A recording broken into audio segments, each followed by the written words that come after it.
कहाँ तक पढ़े थे हम लोग, बताओ। हाँ, हम लोग कर रहे थे कैपेसिटर्स का कॉम्बिनेशन।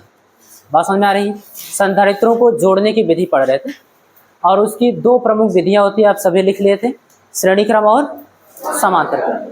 तो श्रेणी क्रम को हम लोग कर लिए थे। बात समझ में आ रही है? अगर श्रेणी क्रम में कोई तीन संधारित्र जुड़े हुए हैं इस तरीके से, ये बात समझ में आ रही है, इनकी धारिता C1, C2 और C3 है। तो इसका जो C इक्विवेलेंट होगा बेटा, वो 1/C1 + 1/C2 + 1/C3, इस तरीके से, यानी C इक्विवेलेंट के व्युत्क्रम का मान आप लोग निकाल रहे हो। ये सॉल्व करोगे, विलोम अनुपात कर दोगे, वैल्यू आ जाएगी। ये आप निकाल लेते श्रेणी क्रम के लिए। अब हम लोग समझने वाले हैं समांतर क्रम में किस प्रकार से जोड़ेंगे और उसके तुल्य धारिता का सूत्र क्या होगा और कौन कौन से कॉन्सेप्ट इसमें आपको समझने हैं। ठीक है ना? चलो स्टार्ट करो। तो आप हेडिंग करिए सेकंड इन पैरेलल। समांतर क्रम में या फिर पार्श्व क्रम में। ठीक है, हेडिंग बनाओ। कर लिए? सपोज करो हम लोगों के पास तीन कैपेसिटर है,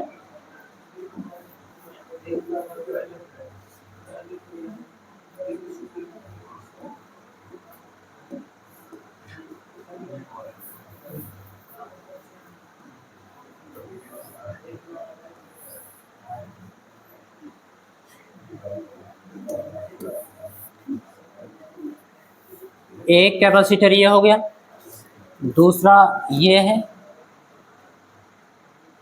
और तीसरा ये है।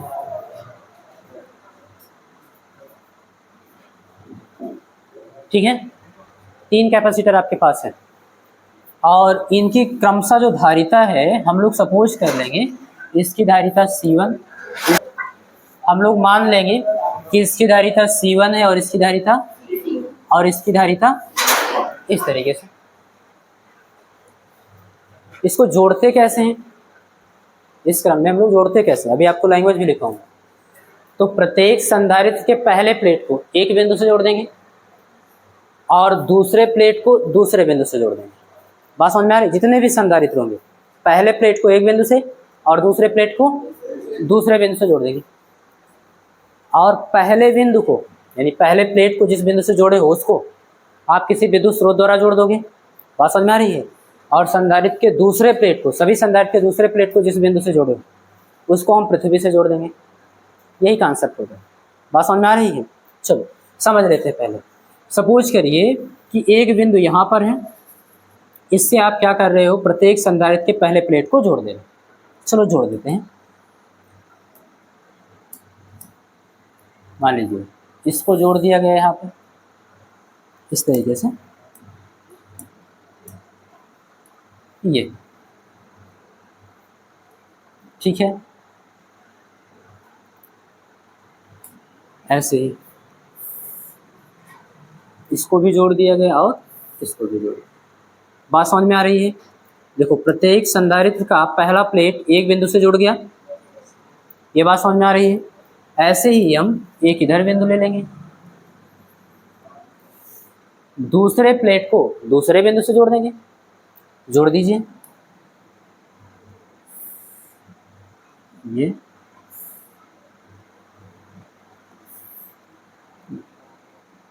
जोड़ दिए गए।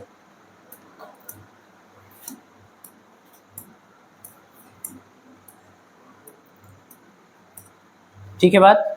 इस बिंदु को नाम भी दे दो आप, मान लो ये बिंदु A है। बात समझ में आ रही है? और ये बिंदु B है। ये मैंने कहा पहले बिंदु को क्या करिए, किसी विद्युत स्रोत द्वारा जोड़ दीजिए जिससे आप आवेश दोगे। ओके, यहाँ पे कोई क्या होगा, एक विद्युत स्रोत होगा।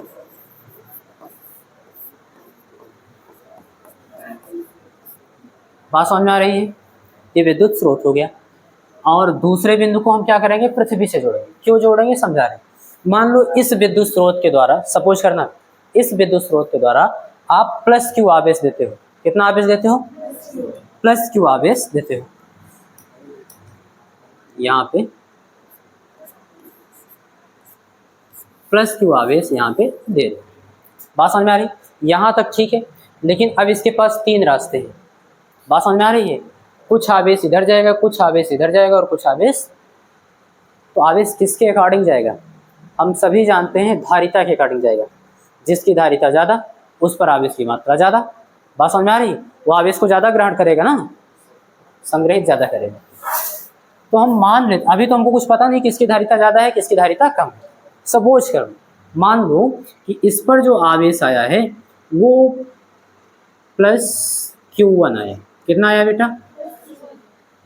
इसकी कुछ मात्रा इस पर ट्रांसफर होगी और इस पर कुछ मात्रा, इसकी कुछ मात्रा इस पे और कुछ इस पे। तो उसको हम लोग मान ले रहे हैं कि इस पे Q1 आया और इस पे Q2। अब प्लस चार्ज ही तो था, प्लस ही आएगा, और इस पर Q3। इस तरीके से हम सपोज करेंगे। यहाँ तक बात समझ में आ रही है? कोई डाउट नहीं ना? यहाँ से हम लोग प्लस क्यू आवेश दे, यहाँ से 3 रास्ते थे तो कुछ आवेश इस पे, कुछ आवेश इस पे, कुछ आवेश इस पे। इन तीनों को जोड़ोगे तो यही आएगा, क्योंकि यही तो 3 भागों में बटा है ये चीज़। अब प्रेरण के कारण इस पर उतनी ही मात्रा में आवेश जनरेट होगा दूसरी प्लेट के आंतरिक सतह पर, और विपरीत प्रकृति का, यानी इस पर प्लस Q1 था तो यहाँ पे क्या जनरेट होगा इसके भीतरी सतह पर? Minus Q1। ऐसे यहाँ पर प्लस Q2 था तो यहाँ पे क्या जनरेट होगा? Minus Q2। यहाँ पे प्लस Q3 था तो यहाँ पे इस तरीके से इसकी भीतरी सतह पर जनरेट होगा, और बाहरी सतह पर इतना ही प्लस में प्लस Q1, यहाँ पे प्लस Q2, यहाँ पे प्लस, ऐसे आएगा बाहरी सतह पर भी। तो बाहरी सतह का आवेश क्या करता था? पहले प्लेट के विभव को बढ़ा देता था, है ना? ये इसकी धारिता के लिए हानिकारक है, इसको हटाना होगा। हटाते कैसे हैं? पृथ्वी से जोड़ देते हैं। तो पृथ्वी से आने वाला जो इलेक्ट्रॉन होगा इनके बाहरी सरफेस पे जो प्लस Q1, Q2, Q3 आवेश जनरेट हुआ है उसको क्या करेगा? निरावेशित कर देगा। ओके, तो इसको हम लोग जोड़ने वाले हैं पृथ्वी से।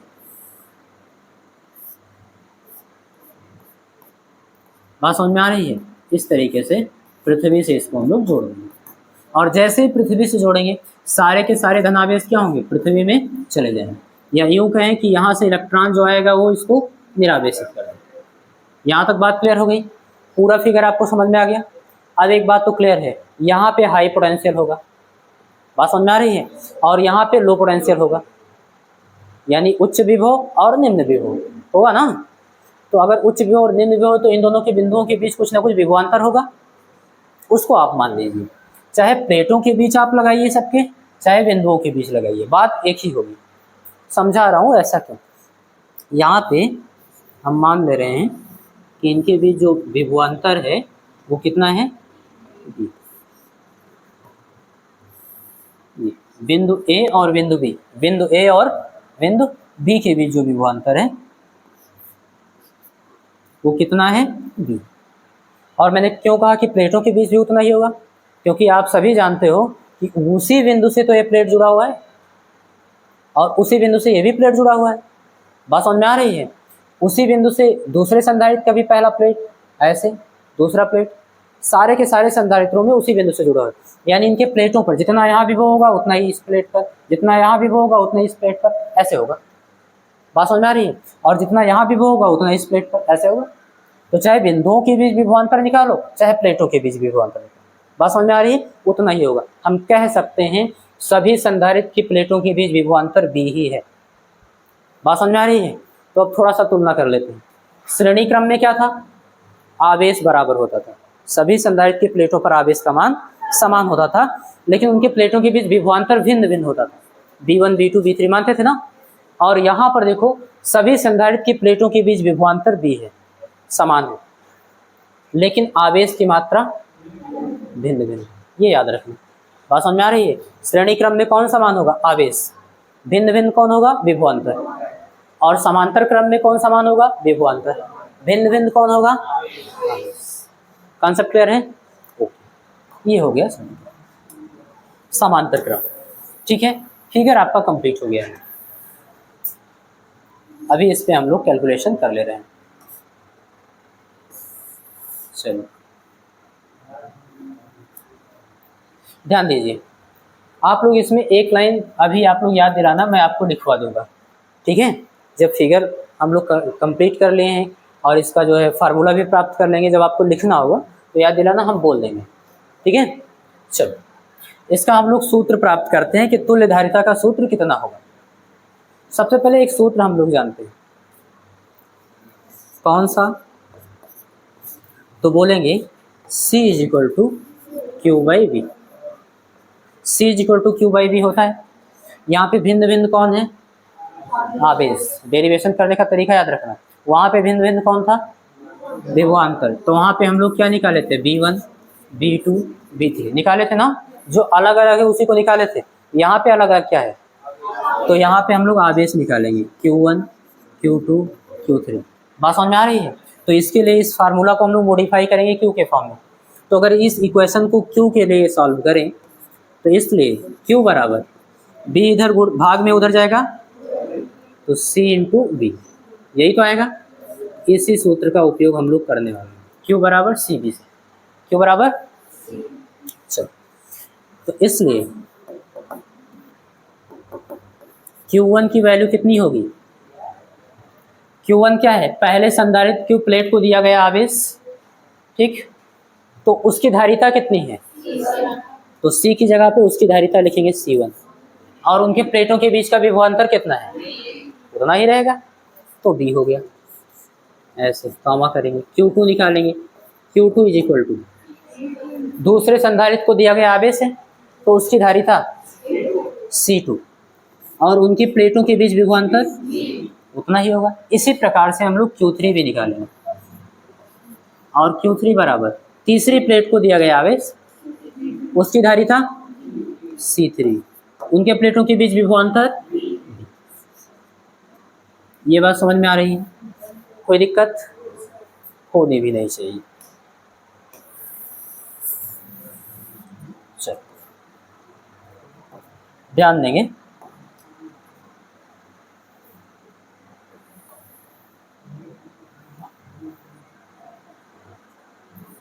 कुल आवेश Q बराबर, हम सभी जानते हैं, अगर इन आवेशों को जोड़ें, इन आवेशों को क्या करें?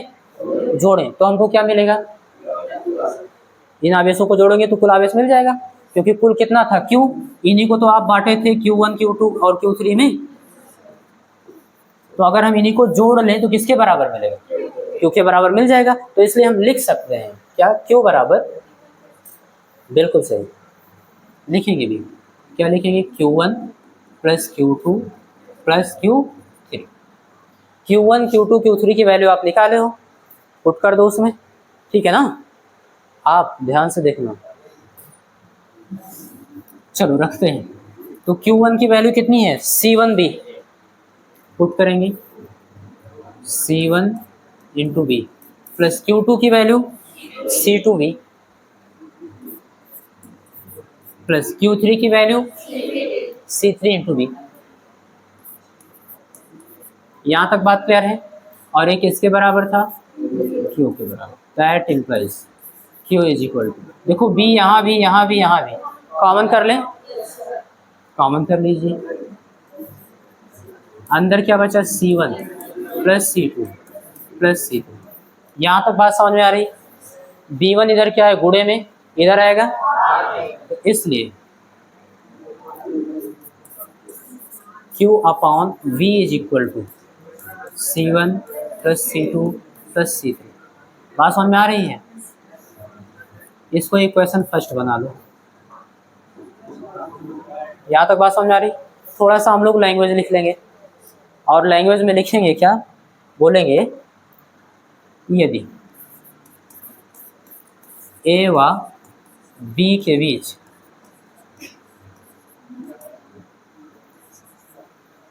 कोई ऐसा संधारित्र रखा हो जो, या ऐसे लिखेंगे, जिसे कितना आवेश दिए हो? क्यों? क्यों आवेश देने पर, जिसे प्लस Q आवेश देने पर उसके प्लेटों के बीच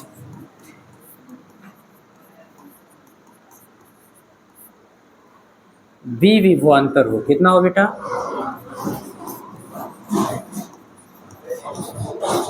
बी विभवांतर हो। तब ध्यान देना, अगर हम कोई बड़ा संधारित्र रख दें इनके बीच, ए और बी के बीच, एक ही संधारित्र, बात समझ में आ रही है, और उसको कितना आवेश दें? क्यू आवेश दें, और उनके प्लेटों के बीच कितना विभवांतर हो जाए? बी विभवांतर हो। तो इन सबके तुल्य इक्विवेलेंट हम लोग कैपेसिटर बोल सकते हैं ना, इसके तुल्य संधारित्र होगा तो लिख देंगे। तब यह तुल्य संधारित्र होगा।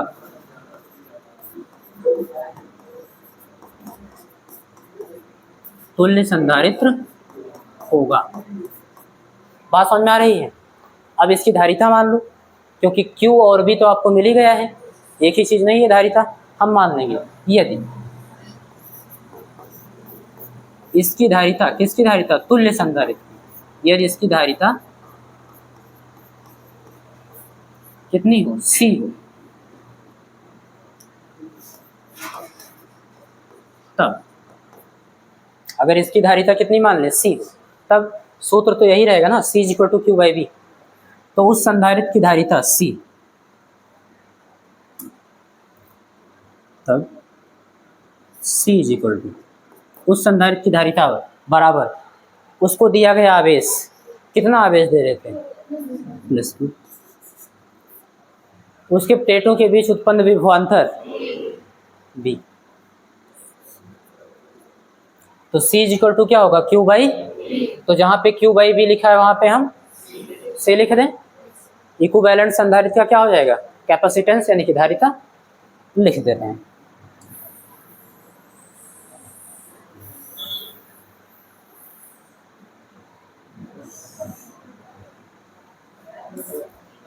ये लिखेंगे तब फ्रॉम इक्वेशन फर्स्ट। ध्यान दो बेटा, बातचीत मत करो। जो इक्वेशन फर्स्ट है यहाँ से Q/B की जगह कितना लिखोगे? इसलिए C बराबर C1 + C2 + C। और भी संधारित्र होता तो और भी हम ऐसे जोड़ते चले जाए। बात समझ में आ रही है? तो तुल्य धारिता का जो व्यंजक होगा यही होगा। जितने भी संधारित्र आप जोड़ोगे समांतर क्रम में, उनकी धारिताओं को जोड़ दो, उनकी धारिताओं को क्या करो? जोड़ लो। तुल्य धारिता का, तुल्य संधारित्र की धारिता का व्यंजक आपको मिल जाएगा। श्रेणी क्रम में क्या था? जितने भी संधारित्र आप जोड़े थे उनकी धारिताओं के व्युत्क्रम को जोड़ो, उनकी धारिताओं के व्युत्क्रम को जोड़ो, और आपको मिलेगा क्या? तुल्य संधारित्र की धारिता का व्युत्क्रम, तुल्य संधारित्र की धारिता का व्युत्क्रम मिल जाएगा। यहाँ तक बात क्लियर है? कोई डाउट नहीं है ना? इसी पर हम लोग COT कर लेते हैं, कॉन्सेप्ट ऑफ थ्योरी कर लेते हैं। चल,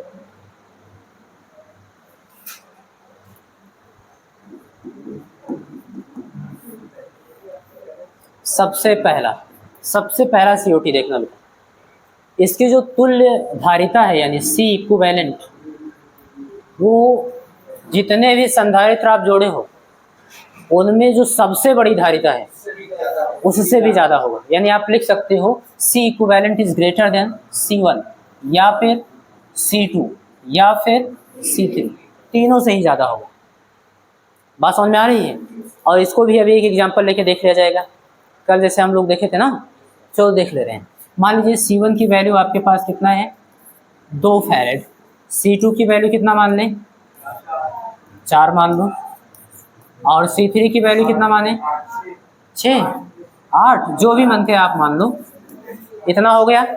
C इक्विवेलेंट देख लेते हैं बेटा। सूत्र क्या है? C1 + C2 + C3, तीनों को जोड़ो तो 2 + 4 + 8, 8 2 10 4, जो कि आप लिख सकते हैं इज ग्रेटर देन, ऐसे डायरेक्ट लिखो, is greater than C1, C1 से बड़ा है ना, या फिर आप लिख सकते हो C2, C2 से भी बड़ा है, या फिर आप लिख सकते हो C3, C3 से भी बड़ा। Concept clear? हमेशा सबसे बड़ा आएगा। ये चीज याद रखना। यानी कि समांतर क्रम में आप कब जोड़ते हो संधारित्र को? जब आपको बहुत साधारण विभव पर बहुत अधिक धारिता चाहिए। बात समझ में आ रही है? देखो धारिता बढ़ गई नहीं बढ़ गई, तो आप समांतर क्रम में संधारित्र को जोड़ते हो। ठीक, और श्रेणी क्रम में कब जोड़ते हो? धारिता कम हो, बात समझ में आ रही, वोल्टेज बहुत अधिक हो, तो वोल्टेज क्या करते हैं हम संधारित्रों पर वितरित कर देते हैं, बहुत अधिक विभवांतर हो तो उसके लिए हम करते हैं। सेकेंड वाला देखिए बेटा, सेकेंड वाले में एक चीज आपको यहाँ देखना होगा कि जो विभवांतर है बी, वो क्या है? कांस्टेंट है। तीनों संधारित्र के प्लेटों के बीच विभवांतर क्या है? नियत है, नियत है ना। तो फार्मूला क्या लिखते हो? C is equal to Q by B, यही तो लिखते हो। तो यहां से अगर हम Q के लिए सॉल्व करें तो Q is equal to C into B, यही तो होगा। बट B क्या है बेटा? नियत है, नियत है ना। और अगर B नियत है तो Q B पर निर्भर ही नहीं करेगा। किस पर निर्भर करेगा? C पर, धारिता पर निर्भर करेगा। इसलिए आप लिख सकते हो Q is directly proportional C। यहाँ भी ध्यान देना, मैंने ये नहीं लिखा है C is directly proportional Q। बात समझ में आ रही है? धारिता आवेश की मात्रा पर निर्भर नहीं करती, आवेश जो है धारिता पर निर्भर कर रहा है यहाँ पर। बात समझ में आ रही है? वही चीज मैंने पहली लाइन में बोला था कि जिसकी धारिता अधिक होगी उस पर आवेश अधिक जाएगा। बात समझ में आ रही है? यही चीज था वो। तो ये वाला भी बात समझ में आ गया। इसको हम दूसरे तरीके से भी लिख सकते हैं। कैसे? सूत्र देखना, Q इज इक्वल टू क्या है? C into B. B constant है ना, बी को उधर रहने दो, C इधर गुणे में इधर आएगा भाग में। तो या फिर हम इसको ऐसे लिख सकते हैं Q upon C is equal to B होगा ना, क्या होगा? B। और B क्या है बेटा? नियतांक। ये नियतांक होगा, फिक्स होगा। तो इसको हम ऐसे भी लिख सकते हैं, नियतांक का मतलब क्या हुआ? आवेश और उसकी धारिता का अनुपात बराबर है। तो Q1 अपान C1 बराबर होगा बेटा Q2 अपान C2। दूसरे संधारित्र को दिया गया आवेश और उसकी धारिता का अनुपात भी बराबर ही आएगा, क्योंकि वो भी B के ही तो बराबर आएगा। और यहाँ भी Q3 अपान C3, ऐसे और भी होंगे तो और भी करते चले जाएंगे, और एक इसके बराबर आएगा। ये चीज, ये न्यूमेरिकल में आपको हेल्प कर सकता है। ठीक है, एक और देख ले रहे हैं, तीसरा। आज भी एक एक जोड़ के n लाना है ना। चलो देखो, एक चीज ध्यान देना, यदि C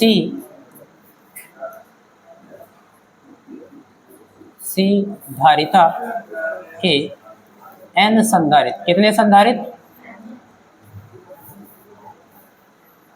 n संधारित्र समांतर क्रम में जुड़े हों। किस क्रम में? समांतर क्रम में जुड़े हैं, तब इनकी तुल्य धारिता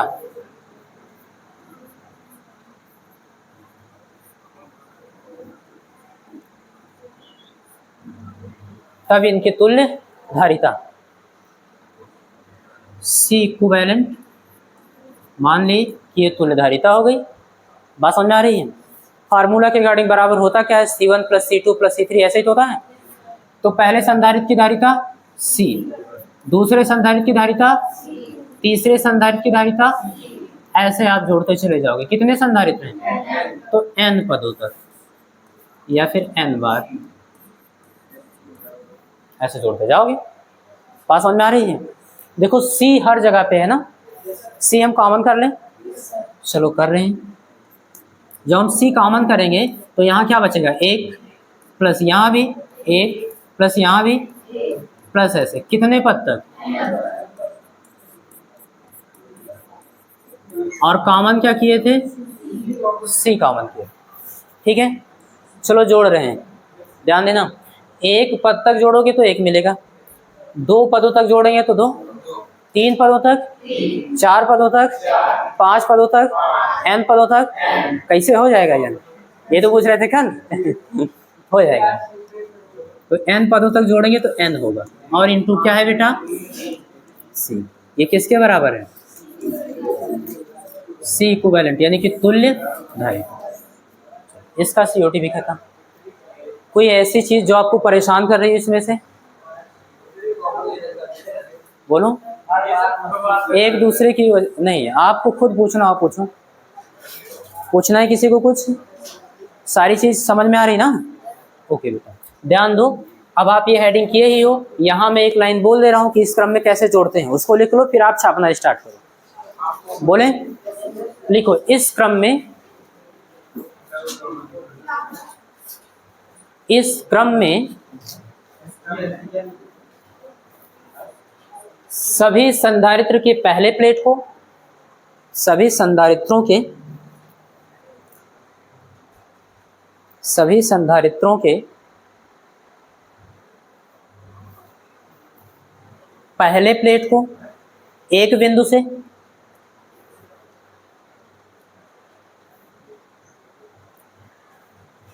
बात समझ में आ रही है, सभी संधारित्रों के पहले प्लेट को एक बिंदु से तथा दूसरे प्लेट को, दूसरे प्लेट को दूसरे बिंदु से जोड़ देते हैं।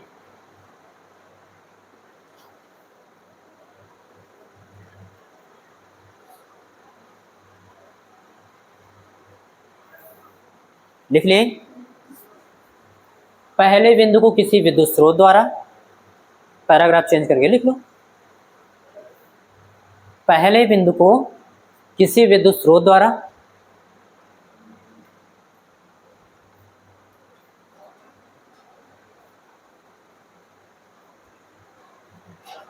लिख ले, तथा दूसरे बिंदु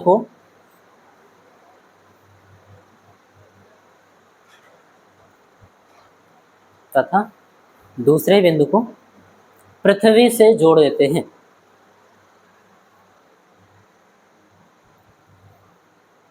बात समझ में आ गई। तो ये था आपका समांतर क्रम, और यहाँ पर आप देख पा रहे हो आवेश के लिए कई रास्ते हो जाते हैं, ठीक है ना, और वहाँ पर आवेश के लिए एक ही रास्ता होता था, ये याद रखना। अब आप नोट करो,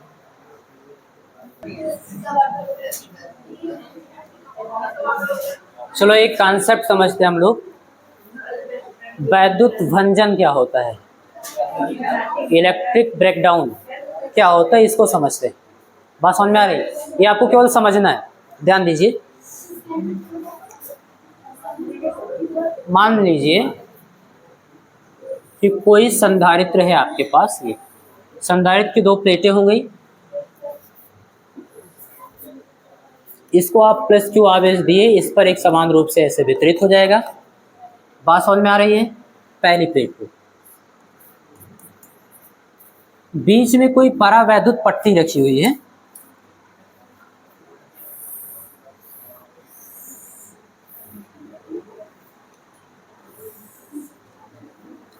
बीच में क्या है, कोई परावैद्युत पट्टी रखी हुई है, ध्यान देना।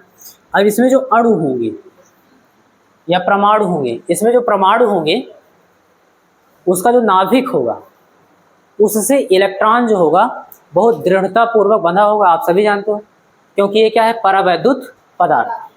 अगर धातु होता तो इलेक्ट्रॉन क्या होते हैं, बहुत कमजोर बल से बंधे होते। बात समझ में आ रही है।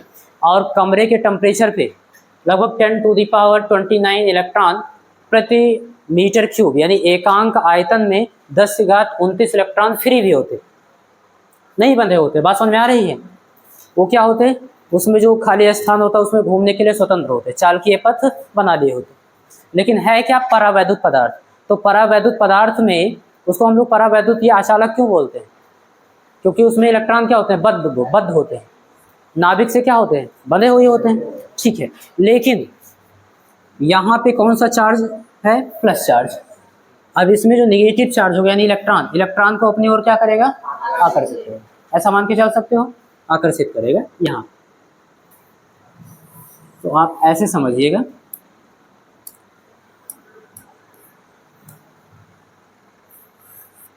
जितने माइनस आए यानी इलेक्ट्रॉन को इधर, और जो नाभिक होंगे उनको इधर की ओर।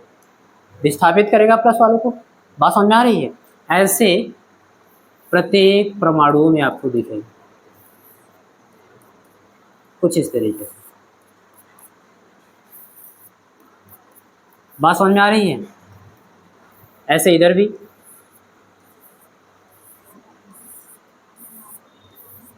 प्लस वाला क्या करेगा, प्लस वाले को रिपल, ठीक है ना, और माइनस वाले को अपनी ओर। बात समझ में आ रही? अब ये प्लस वाला इस पर जितने भी नेगेटिव चार्ज होंगे उनको क्या करेगा, अपनी ओर, जो स्वतंत्र होंगे उनको क्या करेगा, आकर्षित करेगा। इस तरीके से प्रेरण के कारण इस पर माइनस चार्ज और प्लस वाले को बाहरी सरफेस पे देगा। बात समझ में आ रही है? तो प्लस वाले को आप क्या करोगे, बात समझ में आ रही है? ध्यान देना जो हम समझाने वाले हैं। अगर इनके प्लेटों के बीच विभवांतर क्या है, v, बात समझ में आ रही है? प्लेटों के बीच विभवांतर v है। अगर हम वैद्युत क्षेत्र को बढ़ाते जाएं, ध्यान से समझना, वैद्युत क्षेत्र को क्या करें, यानी आप समझ सकते हो प्लस का जो आवेश दिए हो आप इसको बढ़ाते जाओ, इसको बढ़ाते जाओगे, इधर माइनस वाला भी बढ़ता जाएगा, यानी प्लस इधर और माइनस इधर दोनों के आवेश के मान क्या होंगे, बढ़ते जाएंगे, जिसके कारण से वैद्युत क्षेत्र का मान क्या होगा, वैद्युत क्षेत्र की तीव्रता का मान बढ़ता जाएगा, बढ़ता जाएगा ना, क्योंकि आप सभी जानते हो प्लेटों के बीच में जो वैद्युत क्षेत्र E = sigma upon epsilon not होता है, और सिग्मा की जगह हम Q अपान A लिखते हैं, एप्सिलॉन नॉट इस तरीके से। अगर ये दोनों नियत है तो एप्सिलॉन नॉट तो पहले से नियत है, ए क्या है, प्लेटों का क्षेत्रफल है, वो तो फिक्स रहेगा ना, बढ़ेगा घटेगा तो नहीं, तो ये दोनों नियत हैं, तो आप कह सकते हो E is directly proportional Q। आवेश का मान बढ़ाते जाओ, वैद्युत क्षेत्र की तीव्रता बढ़ती जाएगी। तो अगर हम वैद्युत क्षेत्र की तीव्रता बढ़ाते जाएं तो वैद्युत क्षेत्र की तीव्रता बढ़ाते जाओगे, अच्छा उसकी डायरेक्शन पता है किधर से किधर की ओर होगी, बोलो, वैद्युत क्षेत्र की तीव्रता की डायरेक्शन किधर से किधर की ओर होगी, प्लस से माइनस की ओर। हम जानते हैं क्या करेंगे, इसके बीच में प्लस 1 कूलम टेस्ट चार्ज रख देंगे, जिधर हो जाएगा उधर की ओर होगी, तो प्लस से माइनस की ओर होगा ही, यानी ये होगा आपके वैद्युत क्षेत्र की तीव्रता की डायरेक्शन, जो बाह्य वैद्युत क्षेत्र है। इसका मान आप बढ़ाते जा रहे हो, बढ़ाते जाने से होगा क्या, जो माइनस चार्ज है इसमें उनको अपनी ओर आकर्षित करेगा, और आकर्षण बल का मान क्या होगा, बढ़ता जाएगा, वैद्युत क्षेत्र की तीव्रता बढ़ेगी तो बल का मान भी तो बढ़ेगा। बात समझ में आ रही है? जैसे आप लोगों ने पढ़ा है E = F/Q,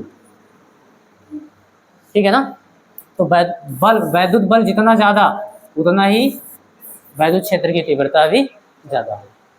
कॉन्सेप्ट क्लियर है? तो यहाँ पे वैद्युत क्षेत्र की तीव्रता बढ़ाने से जो आकर्षण बल है वो भी बढ़ेगा, और जो प्रतिकर्षण बल है वो भी बढ़ेगा। ध्यान से समझना, आकर्षण बल प्लस वाला क्या करेगा, इलेक्ट्रॉन को अपनी ओर खींच रहा है, ये आकर्षण हो गया। बात समझ में आ रही है? और जो नाभिक है उसको क्या कर रहा है, प्रतिकर्षित कर रहा है, ये क्या हुआ, प्रतिकर्षण बल हो गया। इन दोनों का मान धीरे धीरे बढ़ता जाएगा, वैद्युत क्षेत्र की तीव्रता बढ़ाते जाएंगे तो आकर्षण और प्रतिकर्षण बल का मान भी बढ़ता जाएगा, जिसके कारण इलेक्ट्रॉन और नाभिक के बीच जो तनन बल है उसका मान क्या होगा, बढ़ता जाएगा, खिंचाव बल बढ़ता जाएगा। एक समय तो ऐसा आएगा जब इलेक्ट्रॉन क्या होगा, जिस बल से वो दृढ़ता पूर्वक बना था उसको तोड़कर और चालकीय पथ का प्रदर्शन करेगा, यानी वो फ्री हो जाएगा। बात समझ में आ रही है? और इसी घटना को हम लोग बोलते हैं बेटा वैद्युत भंजन। क्या बोलते हैं, वैद्युत भंजन, इलेक्ट्रिक ब्रेकडाउन।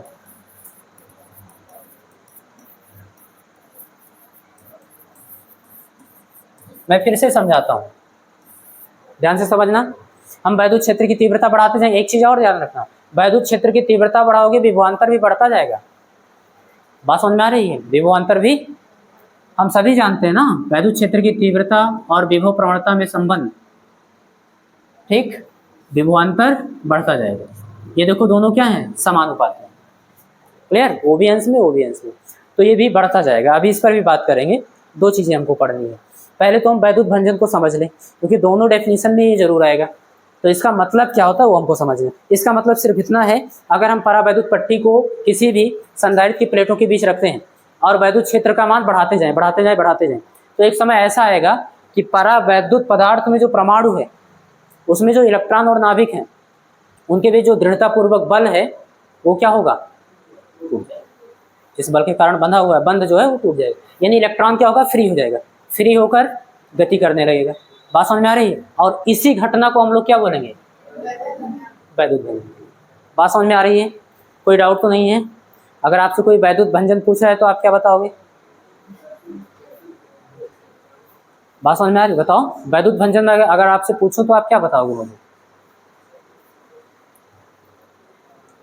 प्लेटों के बीच में कोई परावैद्युत पट्टी रखेंगे और वैद्युत क्षेत्र का मान बढ़ाते जाएंगे, बढ़ाते जाएंगे, बढ़ाते जाएंगे, तो जिसके कारण आकर्षण बल इलेक्ट्रॉन और धनावेशित प्लेट के बीच, आकर्षण बल और नाभिक और धनावेशित प्लेटों के बीच प्रतिकर्षण बल, बात समझ में आ रही, बढ़ता जाएगा, बढ़ता जाएगा, जिससे बहुत ज़्यादा यहाँ तनाव होगा। ठीक, तो एक समय ऐसा आएगा जब इलेक्ट्रॉन क्या होगा, मुक्त हो जाएगा। इलेक्ट्रॉन क्या होगा, और चालकीय पथ का प्रदर्शन करेगा, यानी वो फ्री हो जाएगा, और इसी घटना को हम क्या बोलेंगे। इतनी सी बात तो समझ में आ रही होगी ना? कोई डाउट तो नहीं है? नहीं है ना? चलो, तो इसी पर हम लोग दो डेफिनेशन कर लेते हैं जो आप में अति लघु उत्तरीय में पूछे जाते हैं।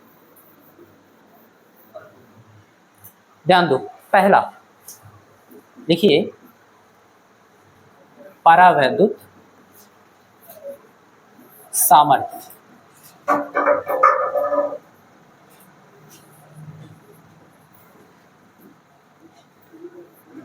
जिसको हम लोग इंग्लिश में बोलते हैं बेटा डाइलेक्ट्रिक स्ट्रेंथ।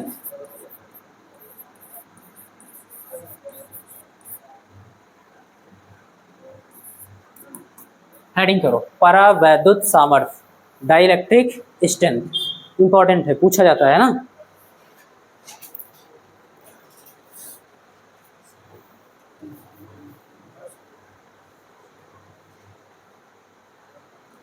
बोले, लिखो बेटा, वह अधिकतम वैद्युत क्षेत्र, वह अधिकतम वैद्युत क्षेत्र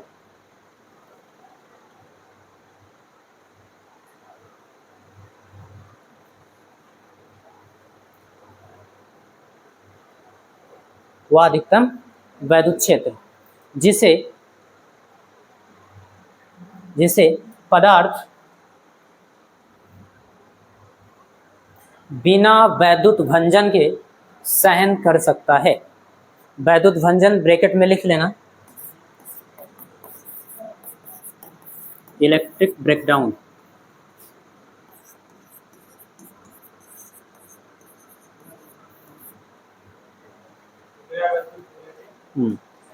वह अधिकतम वैद्युत क्षेत्र जिसे पदार्थ बिना वैद्युत भंजन के सहन कर सकता है, सहन कर सकता है। लिख ले, उस पदार्थ का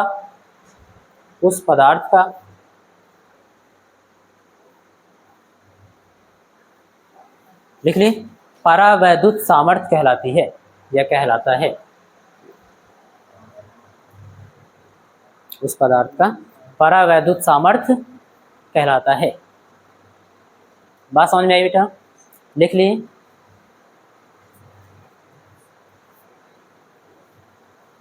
अब मैं इसको समझाता हूँ आपको बढ़िया से। ये संधारित्र के प्लेट हो गए, इनके बीच में परावैद्युत पट्टी रख दिए, बात समझ में आ रही है, और इसको हम आवेश देते गए, जिससे होगा क्या, वैद्युत क्षेत्र की जो तीव्रता है, बाह्य वैद्युत क्षेत्र की तीव्रता जो है वो धीरे धीरे बढ़ती जाएगी। बात समझ में आ रही? पहले सपोज करो E1 था, कितना था बेटा, फिर E2 बढ़ा के किए, फिर आप E3 कर दिए, फिर E4 कर दिए, E5 कर दिए। बात समझ में आ रही है? ऐसे बढ़ाते गए। लेकिन अब एक वैद्युत क्षेत्र ऐसा मिला है E, बात समझ में आ रही कि इससे आप थोड़ा सा भी बढ़ाओगे, बात समझ में आ रही, इसका मान कुछ मान लो, सपोज कर लो, मान लो कितना है 10 न्यूटन प्रति कूलाम, ऐसे ही सपोज कर लो, ठीक, 10 न्यूटन प्रति कूलाम तक आप बढ़ाते चले आए वैद्युत क्षेत्र की तीव्रता को प्लेटों के बीच में। अब अगर इससे थोड़ा सा भी बढ़ाओगे तो यहाँ पे क्या होगा, वैद्युत भंजन होने लगेगा। वैद्युत भंजन बात समझ में आ रही है? वैद्युत भंजन का मतलब इलेक्ट्रॉन फ्री होने लगेंगे, ठीक है। इलेक्ट्रॉन क्या होंगे?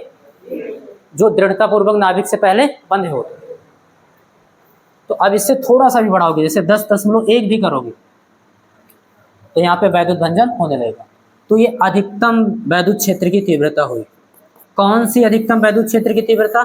जिसको ये जो पदार्थ रखा है ये बिना वैद्युत भंजन के सहन कर रहा है। बात समझ में आ रही है? अब इससे अगर थोड़ा सा भी मान बढ़ाओगे तो क्या होगा? वैद्युत भंजन यहाँ पे होने लगेगा। कॉन्सेप्ट क्लियर हुआ? इसीलिए हम लोग बोलते हैं वह अधिकतम वैद्युत क्षेत्र। बात समझ में आ रही है? यानी परावैद्युत सामर्थ्य का मतलब ई मैक्स। ई याद रखना कि वैद्युत क्षेत्र की तीव्रता का अधिकतम मान है, लेकिन कौन सा अधिकतम मान? जिसको पदार्थ क्या कर सकता है? बिना वैद्युत भंजन के सहन कर सकता है। बात समझ में आ रही है? बस वही वैद्युत क्षेत्र की तीव्रता क्या होगी? उस पदार्थ की परावैद्युत सामर्थ्य कहलाएगी। उस पदार्थ की परावैद्युत सामर्थ्य। एक चीज याद रखना, क्यों कह रहे हैं उस पदार्थ की? क्योंकि यहाँ पे हो सकता है कांच रखा हो या कुछ और पदार्थ रख सकते हो, परावैद्युत पदार्थ। सभी परावैद्युत पदार्थ के लिए अलग अलग परावैद्युत सामर्थ्य होता है, यानी अधिकतम वैद्युत क्षेत्र की तीव्रता का मान अलग अलग होता है, जिसे वो पदार्थ क्या कर सकता है? बिना वैद्युत भंजन के सहन कर सकता है। कंसेप्ट क्लियर है? इसीलिए परिभाषा में लिखा गया उस पदार्थ का परावैद्युत सामर्थ्य कहते हैं। कोई डाउट इस परिभाषा में? नहीं ना? एक चीज और याद रखिए, जब आप वैद्युत क्षेत्र की तीव्रता बढ़ाते गए तो इनके प्लेटों के बीच विभवांतर भी, बात समझ में आ रही है? तो यहाँ पे एक परिभाषा आपको और लिखनी होगी। क्या? भंजक विभवांतर।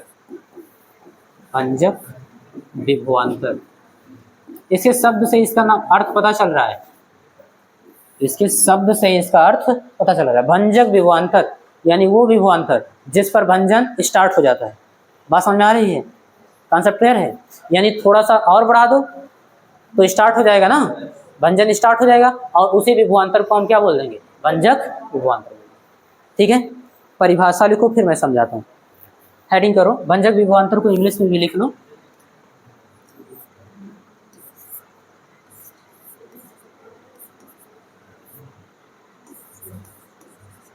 Break down potential difference.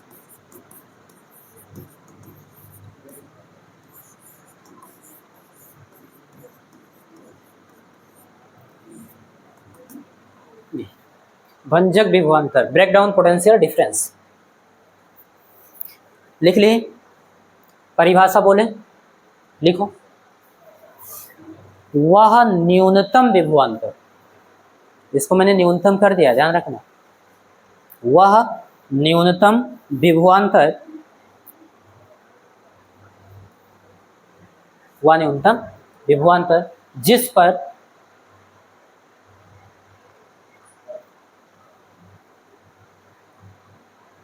पदार्थ में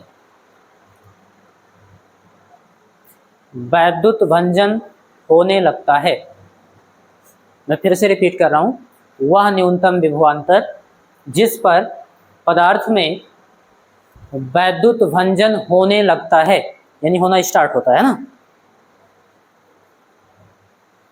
भंजक विभवांतर कहलाता है। भंजक विभवांतर कहलाता है।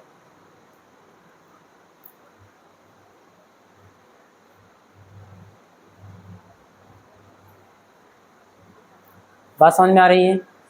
कोई डाउट नहीं है ना? ये हो गया।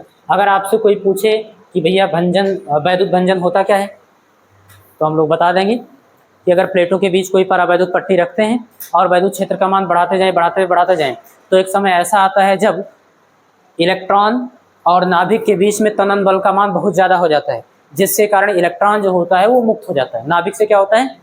मुक्त हो जाता है और चालकीय पथ का प्रदर्शन करने लगता है। इस घटना को हम लोग बोलते हैं वैद्युत भंजन। अब अगर कोई पूछता है परावैद्युत सामर्थ्य, तो याद रखना ई मैक्स की बात हो रही है, वैद्युत क्षेत्र के अधिकतम मान की। लेकिन कौन सा अधिकतम मान? वैसे तो वैद्युत क्षेत्र का बहुत अधिकतम मान कर सकते हो। वह अधिकतम मान जिसको पदार्थ बिना वैद्युत भंजन के सहन कर सकता है। बात समझ में आ रही है? तो हम लोग परिभाषा दे सकते हैं कि वैद्युत क्षेत्र का वह अधिकतम मान जिसे पदार्थ बिना वैद्युत भंजन के सह सकता है। क्या कहलाएगा? उस पदार्थ का परावैद्युत सामर्थ्य कहलाएगा, उस पदार्थ का परावैद्युत। बात क्लियर है? आपसे कोई पूछ रहा है भंजक विभवांतर, तो विभवांतर का वह न्यूनतम मान यानी कम से कम मान। बात समझ में आ रही है? अधिकतम करोगे तो बहुत अधिक पर भी तो कर सकता है, ध्यान से समझना। वह न्यूनतम मान जिस पर पदार्थ में वैद्युत भंजन होने लगता है, बात समझ में आ रही है, भंजक विभवांतर कहलाता है। न्यूनतम क्यों कहा गया? सपोज करना हम पहले V1 फिर V2 ऐसे विभवांतर का मान भी बढ़ाते जा रहे हैं, बात समझ में आ रही है। और एक विभवांतर ऐसा आता है, मान लो V की वैल्यू कितना मान ले, चलो 10 वोल्ट मान ले, मान लो इस पर क्या हुआ, वैद्युत भंजन स्टार्ट हो गया, बात समझ आ रही। इससे थोड़ा सा भी कम लेंगे, इससे थोड़ा सा भी कम, 9.999 ऐसे ले लो, इतना बोल, बात समझ में आ रही है। तो मान लो V4 का, तब वैद्युत भंजन नहीं होता था, तब वैद्युत भंजन, लेकिन जैसे 10 वोल्ट किए वैद्युत भंजन होने लगा, तो यही क्या हो जाएगा, भंजक विभवांतर। तो इसको न्यूनतम कहा गया, वह न्यूनतम मान यानी कम से कम मान, वोल्टेज का जो विभवांतर है, विभवांतर का कम से कम मान जिस पर वैद्युत भंजन होने लगे। इससे थोड़ा सा भी कम होगा तो नहीं होगा, बात समझ में आ रही है। अच्छा अधिकतम कहते तो अधिकतम तो यहाँ 18 वोल्ट लिखते तब भी वैद्युत भंजन होता, बात समझ में आ रही है। 11 करते तब भी वैद्युत भंजन होता, कॉन्सेप्ट क्लियर है। तो इसलिए हम लोग बोलते हैं वह न्यूनतम मान यानी कम से कम मान, अगर इससे कम है तो नहीं होगा, इससे कम है तो, कॉन्सेप्ट क्लियर है ना। ये था आपका भंजक विभवांतर। तो परावैद्युत सामर्थ्य आप जान गए, भंजक विभवांतर जान गए।